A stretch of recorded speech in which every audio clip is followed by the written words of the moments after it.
Hey, beautiful people. Welcome back to Linux Weekly, daily Wednesdays, where we sit back, relax, take that midweek break, talk about some of the fun things going on in the world of Linux and open source. And Ben, that's Joe.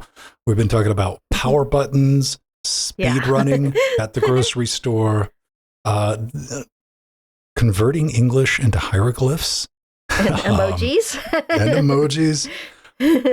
Bunch of different things we've been covering in the pre-show. You can always catch it live, no cost, completely free at LWDW. If you want to join in, 3 p.m. Eastern time, just type in what's the time on the East Coast, and you'll find it converted to your time digits. Or if you're a patron, you get it in podcast format as well. But plenty to talk about this week because we got a birthday to celebrate.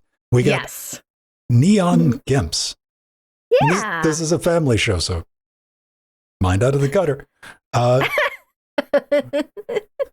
NVIDIA released a rectangle called Thor. That's going to be interesting.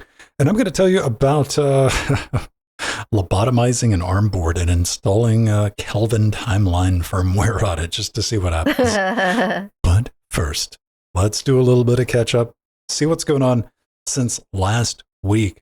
You guys have surprisingly returned to Disneyland. Yes. Did you guys have a dinner?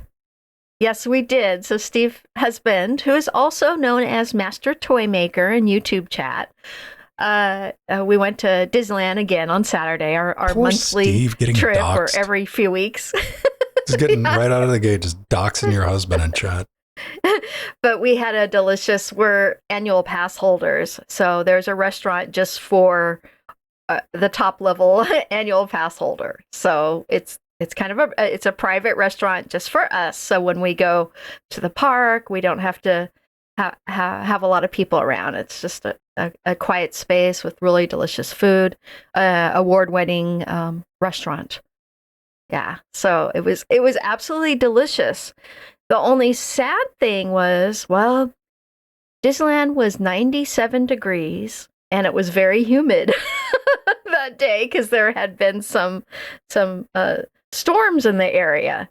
And when we left my house, it was only 74 degrees. But by the time we got to Disneyland, it was like in the 90s. So that was a little difficult. The heat was hot, so we didn't stay as long as we usually do. We were sweating and exhausted in the heat. But I want to get Jill and Steve and take them to Six Flags over Georgia and set them at the front gate and see if they can make it to the first ride before they fall over and melt. Yeah, 100% humidity or 90 or whatever. Like that would be 90% humidity, 112 degrees of like. Yeah, I mean, this was only like 54% humidity, and it killed me. That was unusual for us.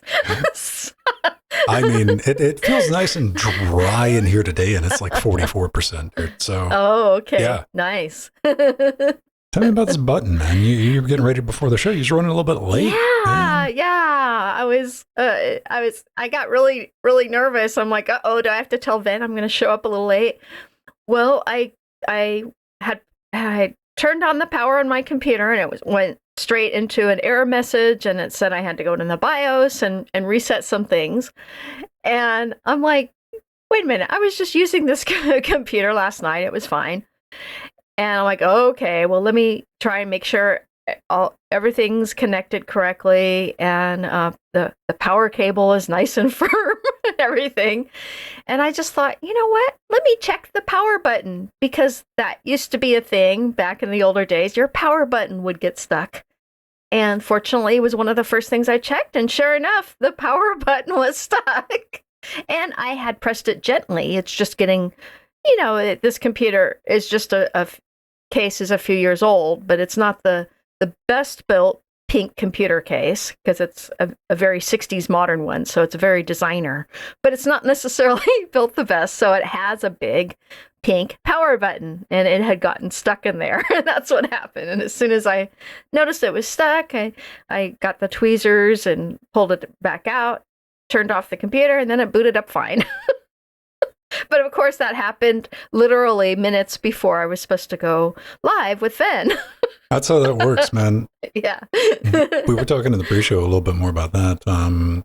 Yeah. It's always good to have that institutional knowledge of like, okay, I got a ballpark, I got a plan here, instead of you know, what I was talking about earlier. If, like, I just bought the computer to do the thing. I play the games on it. I'm like, it doesn't cut on. Like, oh boy, you're going to be in for a rough ride if you're like, what are you going to do? Ask ChatGPT or consult the manual? I'm like, oh. No. This is, especially when it's a computer, you know, I've built hundreds of, at least 100 computers over my lifetime. And this is one I built, you know. That's why we need to be grateful for, like, you know, spending the time and having that knowledge base, and also be mindful of people who do not. Yeah, exactly. Be and kind. Help them out. Yeah. This is the moral of that story. Glad everything is up and working. I want to start right off talking about a controller that's in my hand right now. You see this? Oh, that nice red fancy Xbox controller. Not fancy, and it's red because the red was the cheapest. So yeah, batting zero so far on this one. Okay. This is the Xbox One wireless controller model 1708. It's the wireless Bluetooth edition, not the one with the wireless dongle. I bought this a couple of years ago. Just wanted an Xbox controller. I sorted by price. The red ones were cheaper than everything else. I don't understand why. They were.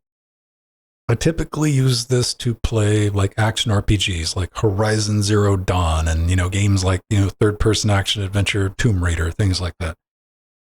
It's had squirrely moments, you know, like maybe a bad delayed input press or like something. I'm like, oh, did I accidentally hit a button?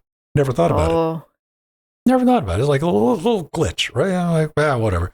I just assumed it was the USB dongle that I have on Threadbooper, which came from Amazon from sort price lowest to highest, right? I'm like, probably that thing, but never thought about it. Never a big deal. And the reason I'm bringing it up is because Hollow Knight Silksong is coming out in about a week.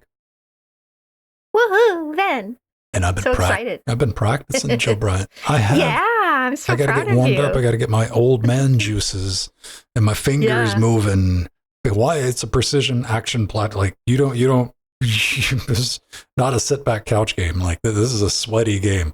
Got to get it back in practice with it. And I didn't have this controller when I originally played Hollow Knight, when they sent us review copies all those years ago, like 7 years ago. So I was like, well, this is the one I want to play with because I like the D-pad on the Xbox over the PlayStation. Fight me. And I clicked in, I started playing with it, and I was dying, man. I was like, something's wrong. Something is wrong. And like, even like to latency. So I'm like hitting the action button to swing, and I'm like, that doesn't feel right. It doesn't feel right. And I was able to easily A/B how many swings I could get by tapping attack on the keyboard, which is a wireless keyboard. And like, there was a noticeable difference. And I'm like, okay. And then the movement was, you notice this with a precision platform, because if you like the mobility in that game with all the buttons that you can press with your dashes and jumps, and you can do the old Mega Man, like change position while you're in air, you notice it real quick. And I was dying. I was like, I don't think my days of playing these types of games is over. And I was not willing to admit that I've just fallen off, because I plan on streaming, you know, at least a half a day of Silksong when it releases. Yeah. So I did a little bit of a write-up. You can go find it on Interfacing Linux, called Fixing Latency and Ghost Inputs on the Xbox One Wireless Controller. Now, that's not my actual dongle, but that was the funniest one I could find on the internet, with a Bluetooth with a piece of copper sticking out the top of it that somebody melted together. So it turns out that the default driver for this Xbox One Wireless is, the one in the Linux, is not that great. And in order to use it with Steam, this is the reason you have that toggle switch for like use Steam input with Xbox controller. Like when you go into input settings, I'm like, what would I do about this? My first thought was like, okay, do I have a better USB dongle? No, but I did have a USB, not USB, but a Bluetooth card on a PCI extender riser that came with one of these motherboards. I'm like, I don't want to deal with that. Let me go look around. And I found a project. The initial project I found was X1. And I'm like, okay, this is cool, like an actual Xbox driver, which I just assumed we didn't need anymore. But it's only for the wireless controller with the Microsoft wireless receiver. And I'm like, curses, what am I going to do? Fortunately, on that page, they link to another project, Expando Neo, which is the driver for the Xbox One wireless gamepad. Yes, this is what I was looking for. This is what I needed. SDL2 2.28 compatibility and up. Got quirks. Hopefully everything's sorted out. So I cloned the Git repo. I built it. And the latency was just, okay, first thing, I disabled the Steam input because, Steam input adds latency, but it's a rounding error. You can't really feel it. Okay? You can't. I know, but, next time you die, blame it on Steam input. It'll make you feel better. So this got my swings on par with a keyboard when I installed the driver. I also got rumble support in this thing, which wasn't there. I mean, it would occasionally rumble, but not where consistent. I didn't know the controller was supposed to rumble when you did the dash, and apparently it does. And I'm like, oh, that's cool. But I was still getting phantom inputs. Oh. And again, you would never notice this in an action RPG game where you're you're running around third person, hold A to inspect thing, and yeah, you're not hammering on it. And if you're wondering if you're familiar with Hollow Knight, just go look up the White Palace. That's my save file that I was testing this on, which is insane. And I was dying, man. And I was like, that was not my fault. And every now and then it would do something very egregious. Then I went digging around in the README. I did and I found this, which turns out there's a bad issue with these controllers if you don't manually set your Bluetooth config with polling. So once you do that, everything just worked fine.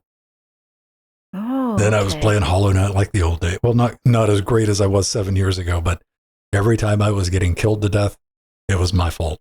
I felt that I was like, I messed up there. I didn't just get robbed. There's your pro tip, everybody. If you happen to have a Xbox One wireless controller and you don't have Expando installed, you're doing it wrong. You're just doing it wrong. You are suffering through a worse situation than you need to be. Now, if you haven't noticed it, you've not run into any problems, or if you're like, I never use mine under Linux because it's weird and it does weird stuff, this will fix it. Awesome.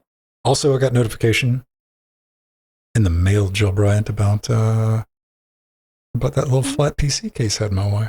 Oh, wonderful, Ben. That's exciting. It's up in New Jersey right now. It's already made it from Switzerland to New Jersey. Yay. It'll probably be here this week. Oh, that's going to be a fun video. I can't wait for that one. Be interesting, man. We're going to be able to take a look at the Teenage Engineering free PC case and see what we could do with that. I got some other projects maybe I'll talk about next week, but one of them's really big. But it's barely in the planning phase because there's a lot of work that's got to take place. But get ready to get excited if I'm able to announce that and we get it worked out. All right, let's jump into it this week. That took longer than expected. Anyway, I'm listen. That was a great story. I take my Hollow Knight seriously, people. Yes. And I didn't want to make an absolute buffoon of myself, live streaming Silk Song, going, I'm dying all the time, and just thinking it was me. And I'm like, no, this controller's haunted. Let's fix it. And we did. Happy birthday, 34 years of Linux, Jill Bright. Yeah. So on Monday, August 25th, our favorite open source operating system, Linux, turned 34 years old. And it was on August 25th, 1991, when 21-year-old Finnish student Linus Benedict Torvalds made his now famous announcement on the comp.os.minix newsgroup that he's working on a free operating system for 386, 486, AT clones just as a hobby. Linus wrote, "Hello, everybody out there using Minix. I'm doing a free operating system. Just a hobby, won't be big and professional like GNU, for 386, 486 AT clones. This has been brewing since April and is starting to get ready. I'd like any feedback on things people like, dislike in Minix, as my OS resembles its somewhat same physical layout of the file system due to practical reasons, among other things. Linus. So those famous words. And as many of us Linux users know, I don't know, dude. I like this one here at the end. I like the PS, though, especially the very ending. I've always had because a lot of you probably read this before.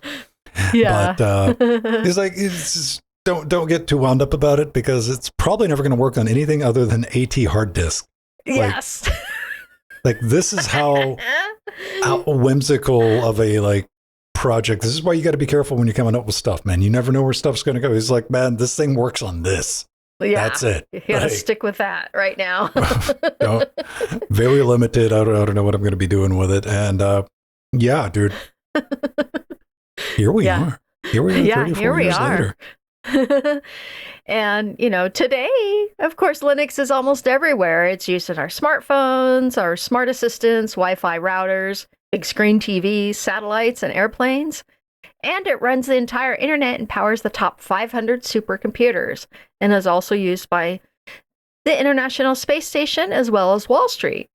And it may not be the year of the Linux desktop, but our Linux penguins rule the world. Woohoo! And I have a penguin plushie collection to prove that.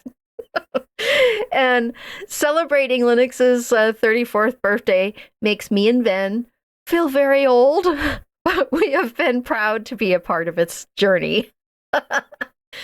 I had actually originally downloaded and experimented with the early versions of Linux floating around the BBS systems back in the day, but getting Slackware Linux installed with 24 3.5-inch floppy disks in 1993 was really the start of my Linux journey, and not blowing up my 21-inch CRT in the process with the XF86 config file. So Slackware Linux, because it was my first Linux distro, has a very special place in my heart. And I even still have my original install of Slackware on one of my 486s, and I recently fired it up about a week ago, and it still boots and runs great. So I'm keeping that install on there. It's special. Yay! So, Ven, what was your first distro? That I actually used or installed? Well, let's say installed, because it's the beginning of your Linux journey. Linux, this ain't a biscuit recipe, Joe. Let's not use the word journey. You sound like a large language model. Like, part of my journey, I'm like, man, when did you start using operating system, bro? Yeah. What was your first Linux operating system distro? Your journey. It's an operating system, people. Calm down. Like you, it was Slackware. Why? Because it was something feasible to download over dial-up. Yeah. It was available. It had a little bit of documentation with it. Now, I do separate that from, because I was running DOS on everything at the time. And DOS got stuff done, the DOS ages. I had Windows 3.11.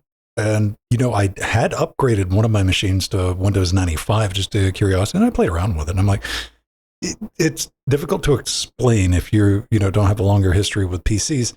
Like, you could close Windows in Windows 95. Like, you started Windows 95. Like, most of my PCs booted to DOS. I might have Windows installed, but I would launch it. I didn't boot into Windows. Who wanted to waste all that memory?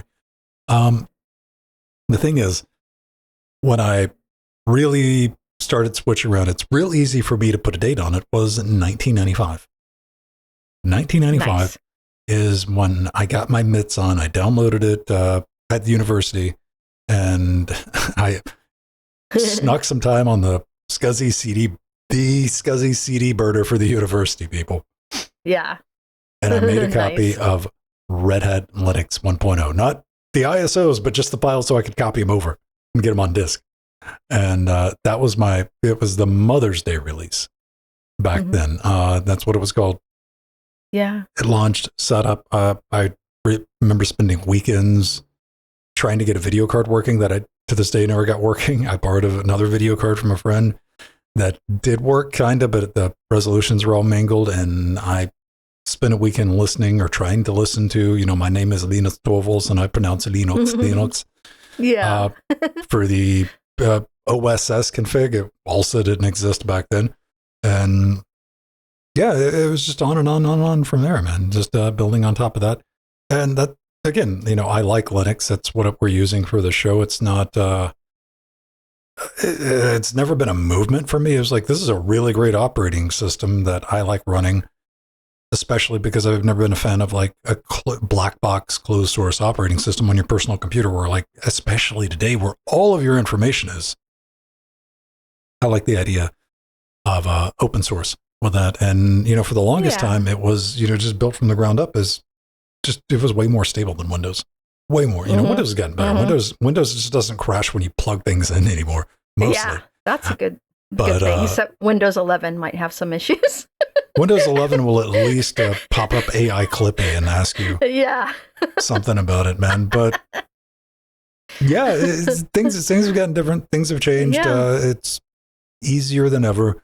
I was talking on Hacker News back and forwards with some people. Like the year of the Linux desktop, we've always had that. We've had that running joke for 20 years now. Absolutely. The biggest hurdle to that, and I'm like, don't get tied up in the weeds on that, because it's not about installing Linux. It's about installing an operating system. Trying to convince the average person to reinstall Windows, much less a foreign operating system, is just a non-starter. Like that, you probably got less than 1% of the people that would even consider it, and like maybe 1/3 of that 1% of those people would actually go through it, and maybe 1% of that 1/3% would stick with it. Like, that's not a good return on investment for anybody, But that's why I've always championed, why do people run Windows? Because it's in front of them. The year of the Linux desktop, Linux on everything, and we've definitely seen some progress take place with that, is being able to buy machines with Linux preloaded. Yeah. It's still boutique. It's small. You can get one from like Lenovo, you can get one from Dell, but you got your System 76s and a couple of other places that will give you a Linux machine with support.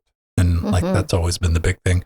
And, personal PCs, laptops, and especially like desktops are on the decline. Why? Because our smart devices are getting more and more capable and more powerful. Yeah. And they're all Linux at the bottom, technically, if you want to look at it. And in that way, Linux, I think, will ultimately win at the end of the day. But yeah, it's been a fun ride. It's kind of strange that, so much of a lot of people's like, personal and professional lives have been tied up because this guy was playing around with a hoppy operating system that barely worked and only worked on one type of drive, Yeah. It's great. I love it. It was amazing. And today we have, the younger generation being exposed to the Raspberry Pis and Chromebooks and all kinds of devices other than Windows. So they're learning that there's an alternative, and a lot of them are learning how to install operating systems.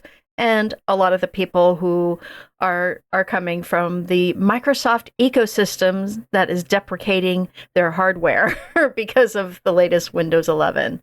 So that's been nice to see a bump, and an increase in the community of Linux usage because of that change.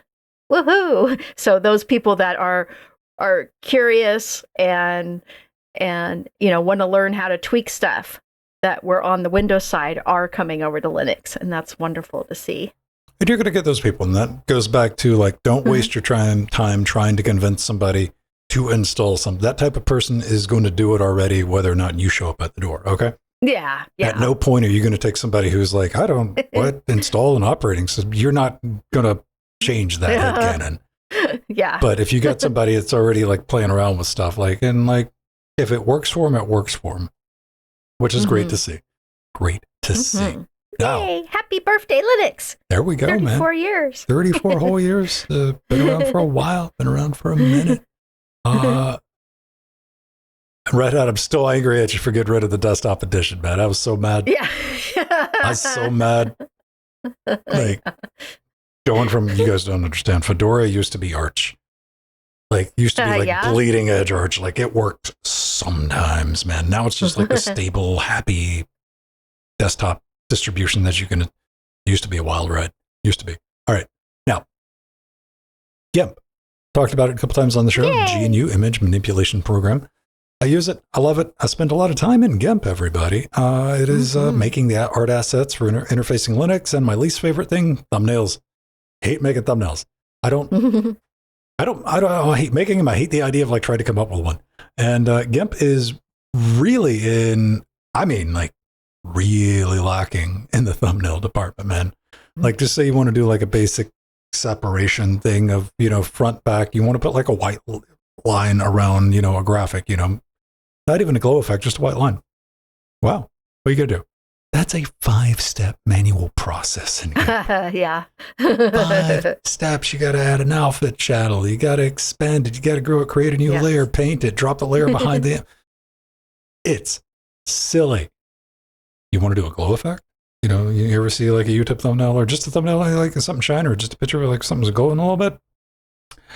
That's when you just got to start looking for a plug-in, man. Because like you start looking around online, you're like, you'll find 20 different ideas and concepts to how to get around to it, and they all look pretty bad. And that's when I ran across this, because I was digging around for a plugin, and lo and behold, I found a post that led to another post that led to Linux Beaver. Which, hey, we're talking about the GIMP. Let's talk about Linux Beavers, man. It's a GEGL suite of GIMP plugins that gets the job done. Outline, shapes, sparkles, scan lines, and several glow effects that I was looking for. Everything you need to make a bad synthwave inspired thumbnail that I'm going to show you that exact thumbnail that I used this on later on in the show. And installation is truly as simple as just dropping them into the correct folder on Debian. I had to create the folder. It's under like .local share or whatever. And of course, in GIMP's hostile user interface, your GEGL plugins, at least these, are under tools, GEGL, and not, plugins. Or script foo. Yeah. Which is just maddening. And like, that's one thing I've always, not always, but very recently, the more I think about it, the more I have to work with it. And I see other people's like arguments. GIMP is the brainchild of the creators and developers of GIMP. Okay. That's fine. They get to do stuff their way, but things like that are holding it back compared to, and everybody gets, I think it's lost in the weeds again with all the crazy stuff that you can do in Photoshop and other applications. But when you get down to like simple things, like I just want to create an easy outline around things, like I guarantee you Adobe's got a button for that, Jill. Yeah. Oh yeah, they do. In fact, they're getting tight. In open source, when I needed to do it, I would just do it in Blender and bring it into the GIMP. Now, with things like that, they're like AI background or just background removal, not even AI background. Yeah. AI is what they got. I've watched people do it online. I'm like, oh, I'm so jealous of, but niceties and just usability along those lines is like just not there in the GIMP. But, I've been using the GIMP again for like almost 20 years now. So there's not really an option B. We talked about possibly an option B, but have I got around to that? No. Why? Because I got such an investment in GIMP. And I wanted to tell you about these plugins. You were looking for, text effects and things, just things you would just assume would be there. If you're coming over to Linux or you're moving over from Photoshop, that's going to give you a chunk of like some of the basic things that I think a lot of people would be looking for. And there's a regular pack. And he's separated out. He's like, here's a fever dream pack where I just told an LLM to like make me some plugins. And he's like, they do all kind of crazy things, but like that's a separate project. What do you think, Joe? Oh, this plugin will be great for Ven to use on our LWDW and LGC weekly YouTube thumbnails, as well as his interfacing Linux ones that he makes every week. And this, this truly demonstrates the power of the Gegel GIMP plugins and the plugin architecture built into GIMP. I mean, I'd been using the script foo plugins for years to do animation in the GIMP. So this is awesome, and letting the community be able to add their own plugins, which is something you can't do in Photoshop. I think there's plugins for Photoshop, isn't there? Well, yeah, but not community made ones, not open source community made ones. So nobody's like, you can't make like a plugin for Adobe and like release it Yeah, I mean, you can write scripts, your own scripts for it, but you can't release those for official use in Adobe. Yeah. Anybody's like read up on that, let me know down in the comments. So yeah, that's great to play around with.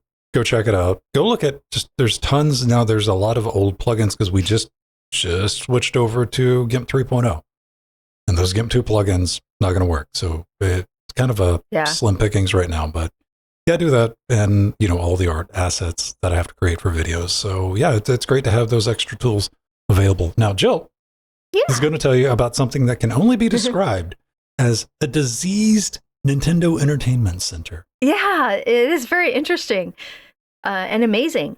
NVIDIA has quietly introduced its new mini PC, the Jetson AGX Thor development kit, which is the company's most powerful mini PC to date. And it does look kind of like an old Nintendo 64, like an elongated one. The Jetson AGX Thor development kit is targeting developers in AI, robotics, and edge computing. And it has very impressive specs. The T5000 model features a Blackwell architecture-based Jetson T5000 system on module, a 2,560 core GPU, a 14-core ARM CPU, and 128 gigabytes of LPDDR5X memory. And it has an amazing 2,070 teraflops of AI compute performance. And it consumes between 40 to 130 watts of power and supports video decoding and decoding across multiple 4K and 8K streams.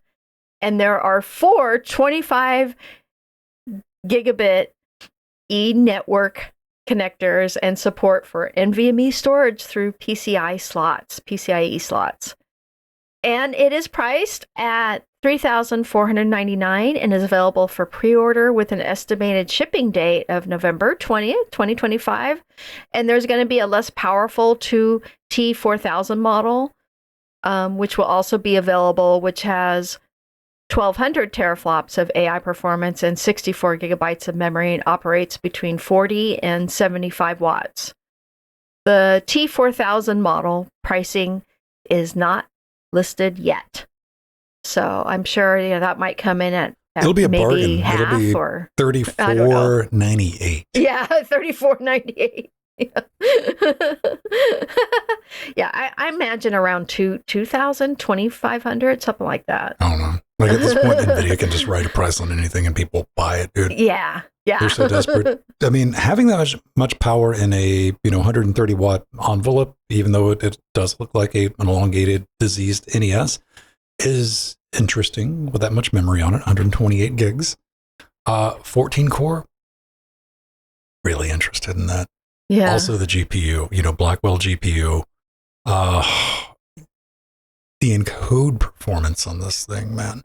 Like this is multi-use. They could do 6 4K 60, 264 streams, or 24 1080p. Like, yeah. Can you imagine just having like the burn money to put one of these? It's like, this is my Jellyfin server. Yeah. It's crazy. This is ludicrous. Interesting to see. I mean, it's priced in the interesting to see category. It's not priced in the, I'll pick one of those. I was like, oh, it's interesting. Yeah, cool. Have fun with it. Yeah, that's neat, man. It's really neat. Hate on it all you want. NVIDIA's been, with a Jetson Nanos, like they've been playing with Linux for a long time. Yeah. They have. And putting out some great ARM PCs. ARM PCs, NVIDIA GPUs, I've been using, since 3D Effects went out of business, I've been using NVIDIA GPUs on Linux. Why? Because they had Linux drivers that worked. Yeah. Like I have no love Neither does this guy for some reason. This Linus, squeaky one.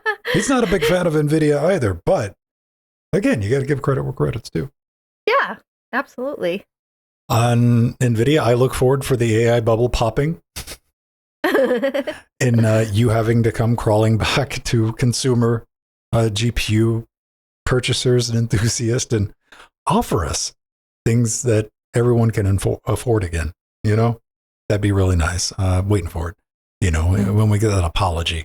Like, hey guys, how's it been? We haven't made a consumer-oriented, affordable GPU for you guys in 6 years. We thought we'd just give you one.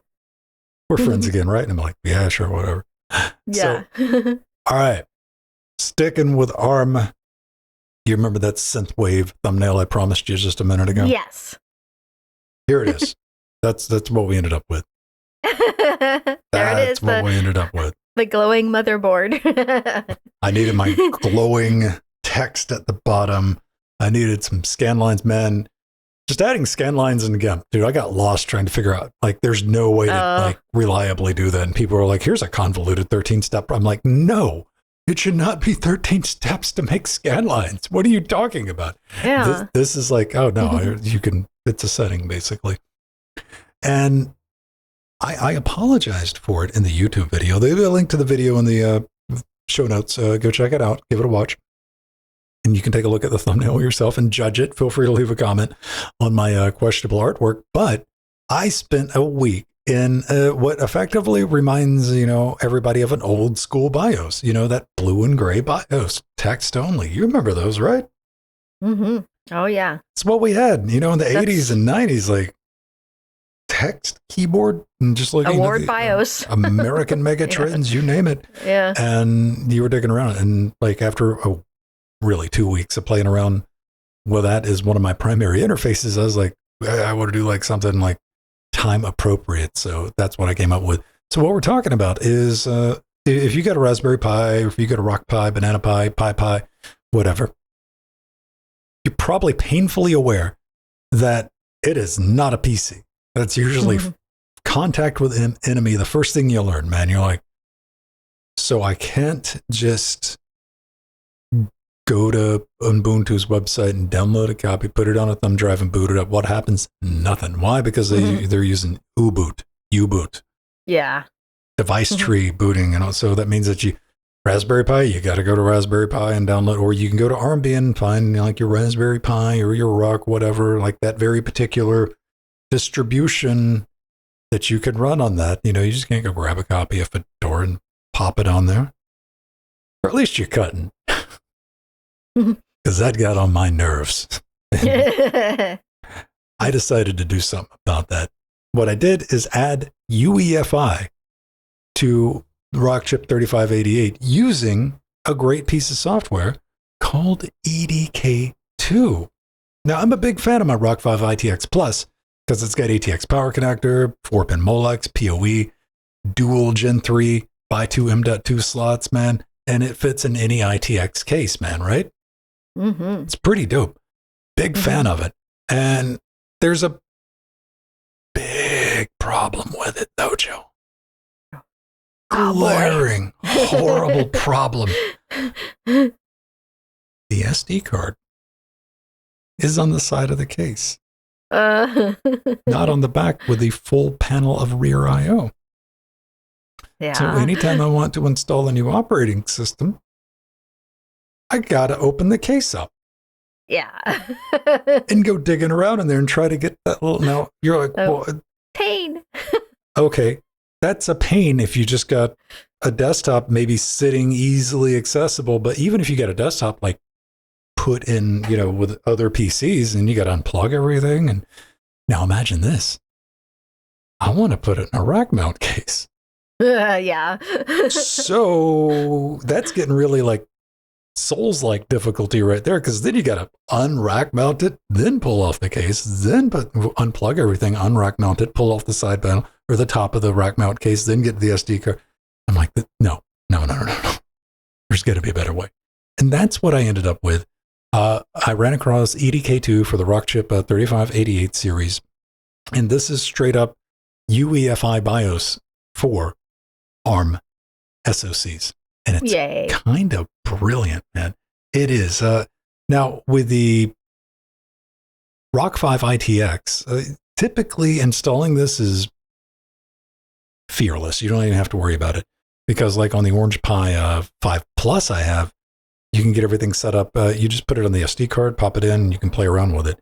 The Rock 5 ITX required me to put it on the SPI flash, which is basically the brain box for people like that. I had to neuralize it. I'm like, get rid of your old memory. I'm going to shove this on there.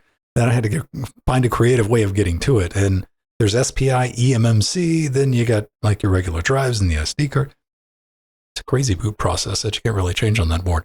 But I did it. I wrote a full guide for it. I played around with it. And when I restarted it, I got a boot screen. Woohoo! I can hit escape. Then I had access to device managers, boot managers. I can do network boots. I can configure ACPI. And you're like, nice. All these crazy things. But then I ran into a little bit of a problem because this is kind of new type stuff and they're playing around with, and more importantly, everybody, this is completely open source firmware. So if you're a open source security paranoia enthusiast, like there you go. Like this is completely open source firmware. If you've ever been worried about that. In order to get HDMI display out on these boards with hardware acceleration, when you're using this firmware, Jill, you need kernel 6.15 or newer. Yeah, that's the thing. That's the thing. Now, what I wrote in the write-up on Interfacing Linux is that's going to sound really funny in a couple of years when you're going back and reading this. But you got to realize, like 2 weeks ago, Debian 13 just released with kernel 6.12. Yeah. So why am I even talking about this? Well, once this is installed, people, you can live the dream because you can go to Ubuntu. You can go to Fedora. You can go to Arch. You can go to OpenSUSE and just download the ARM image, the generic UEFI ARM image, put it on a thumb drive, and boot the PC and install from that. You don't need an SD card. You don't have to play around with it. It's kind of brilliant, plus another gang of options. So, unfortunately, the kernel requirement turned this from I need a solution right now to, okay, let's just see how this is going to work in the future. Because basically, I was forced into using cutting edge distributions right now, like mainline distributions that work. So I did a bunch of testing. All of that's in the video. Go check it out. I ended up using Fedora Rawhide for one of them, which was, I think, running like kernel 6.17 or 6.16. Like really nice. It booted up, installed. And I go through all this. You know, it's just like installing Linux, Jill. There's no craziness. You're not easy dumping peasy, in. lemon squeezy. No image, nothing. This is just like, it's just regular PC. Do you want to install it on the NVMe drive? Do you want to install it on the eMMC? It's just a regular installer because that's what it is. It's generic ARM. And Fedora worked for the most part. You can go read the article and find all the little weird squirrely bits. And of course, I tried Ubuntu 25.10 daily snapshots and more of the same. A relatively painless experience. And it's got hardware acceleration. Both of them do. I mean, even Vulkan was working because Collabra is doing a fantastic job making all of the GPU bits nice and happy. But go check out the video over at Interfacing Linux. YouTube, just type that into whatever search you use. Did I mention I tried NetBSD? Why? Because why not? Why not? Yeah, and you got it installed. Got it booted up, picked up the network stack. I'm like, man, this is wild. I hadn't touched BSD in probably a decade. But because like I had beaten it into myself to type in IPA instead of IFComp, which is, it's still IFComp on BSD. And I'm like, I had to Google it. it because I was like, wait, where do I pull up my network card information from the command line? Like, what if they changed it to? Because like Linux, it used to be IFConf, and I'm like, they're like, I was like, okay, fine, maybe I should have tried that. And it was pretty dope, man. It was pretty dope. I had a great time playing around with it. Very interesting. It's like looking into the future. And it's something that you can do because like this works on like 20 different model of ARM boards. Now you might ask about the Raspberry Pi 5. I saw somebody ask about that in the comments on Interfacing Linux. It did for a minute, then Raspberry Pi changed something. And the EDK2 Foundation firmware people were like, you messed that up. We're not working around your mess ups, dude. So that project was just, they were like, wow. Like, so yeah, no, unfortunately not. However, if we scroll down, we can take a look at, I think Dax in chat, Dax was like, I want to show you my case. Nice. He's got an ITX, Rock 5 ITX non-plus edition. Roughly the same thing, but his has got SATA drives built in instead of the second NVMe slot. So he's got all that plugged in. That's pretty sweet. Neat. Yeah. Sweet. Nemo. Pretty cool to see. Pretty neat. Go play around with it. If you've been looking for a PC style experience with your ARM boards, if you have a Rockchip board or a Qualcomm, they're working on some of the Snapdragon. Like, this is the future. You know, this is I don't know. This is EDK is the same firmware that the Orion 06 that I have. You know, the CIX, that big crazy one I have. And I'm pretty sure it's the same thing that they're using on Ampere, which is the super big crazy one. Yes. And that's how they get away with, you just download generic ARM and you plug, not ARM, but generic Linux, plug it in, and you're good to go with it. Yeah, man. Yeah, that makes sense. Of course, check out the video, give it a like, give it a subscribe. I do go over, because like I had a smorgasbord of Linux ARM distros that had to be rolled out for one reason or another. Now, if you want all those details, go check it out. Okay. Cool. There we go, Great Jill. work. Thank you. That was amazing, getting UEFI installed on that board. That is so cool. Just make life easier. I'm going to get it in a rack, you know? Yeah. At some point. But you don't want it to be like, I don't like pulling stuff out of a rack once it's already in there. And you'll notice at the bottom of the article, because I know somebody's probably listening to this, you know, they're not going to check out the article, not going to watch, they might pop into the YouTube comment. But if you see at the bottom of the article, I was typing it, I'm like, as I'm typing this, I was writing it out, you know, last week. All I was thinking about, how long is it going to take for somebody in the YouTube comment section to point out that all I had to do was buy a micro SD card extender. Yeah. Which they make. And just hang that out, you know, just hang that out of the back of it. I wouldn't do that. I'd get a Dremel out or like 3D print a back plate for it. And, do a nice slot. Yeah, it made it look nice. Reliability of all of those are questionable, but that aside, let's say you got like a super reliable one. If I needed a solution that had to work yesterday, that's what I would have done. That's not where I'm at with this. These are still like, we'll get to it. We'll get to it, you know? And so, yeah, it has escaped the rack for now. It's back in its little PC case. It might soon be getting transferred to a teenage engineering piece of plastic case. I was just going to say that, yeah. I got to figure out what I'm going to do, because I wrote them, like I didn't expect them to write me back, Jill, and I was like, you know, maybe I could build like a ARM digital audio workstation with us and whatever. And the guy wrote back, like, that sounds great. Here, let me see what I can do for you. And then it was like their PR guy, and he's like, I sent a message to the warehouse, and they'll get to it. Then I get another email like, you're taken care of, man. And I'm like, cool. Sweet. I better start thinking about that then. Like I said last week, be careful when you send these emails. Or you ask. Dare to be stupid, dare to ask dumb questions, but be prepared when somebody's like, let's do that. So if you would like to let's do that, and by that, I mean, help us out, fund the show, do what we do, patreon.com/Linux Gamecast. This is all tied in to one thing. It'll get you access to our Discord server, our Trackmania server. It'll get you the video version of this, which is superior to the YouTube version, not only because you don't have to worry about ads, but it'll give you a higher quality video and audio, easy enough to download.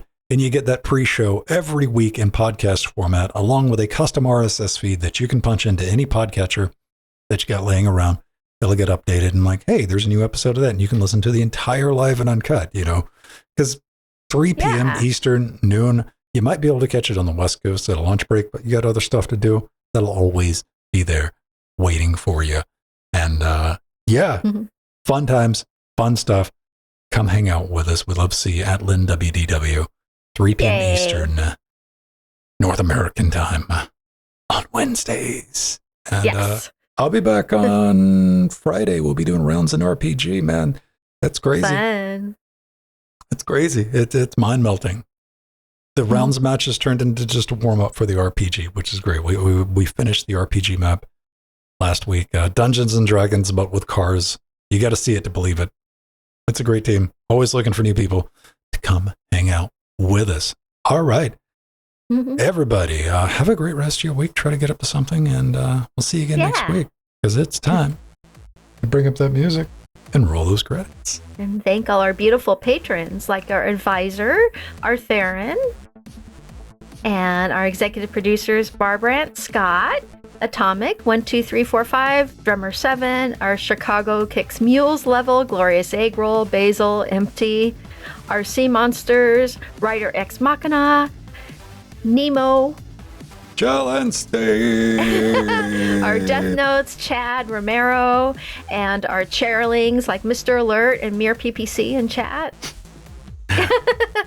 We got a couple this week. By Yes. the way, you get your names in the grades. You too can run the Jill lottery every week, whether or not you'll get a call out. Exactly.